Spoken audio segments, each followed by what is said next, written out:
আমাদের দেশেও যদি বয়সসীমা না থাকে তাহলে হাজারো হাজারো যুবকরা চাকরিজীবী হবে, আমাদের আর্থিক উন্নয়ন হবে এবং আমাদের যেই সমাজগুলির মধ্যে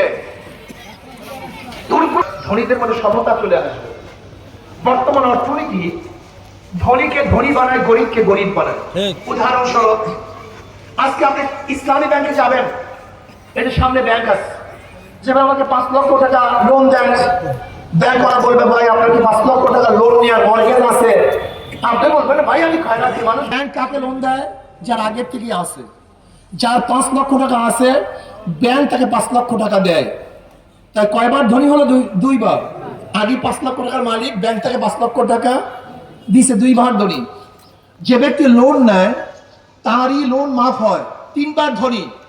যে ব্যক্তি লোন নেয় তার ইন্টারেস্ট মাফ হয়, কয়বার ধনী? 4 বার। একজন ধনী 4 বার ধনী হয়, আর একজন গরিবের পেটের মধ্যে 5টা লাথি হয়। যেরকম আগের থেকে 5 লক্ষ টাকা ছিল না 1 লাথি, ব্যাংক তাকে 5 লক্ষ টাকা দেয় নাই 2 লাথি, তার লোন মাফ হয় নাই 3 লাথি, তার ইন্টারেস্ট মাফ হয় না 4 লাথি। আর যেই বড় লোককে টাকা মাফ করা হয়েছে, ওই টাকা যদি বাংলাদেশ ব্যাংকে থাকতো তার একটা অংশী ওই গরিবও ছিল।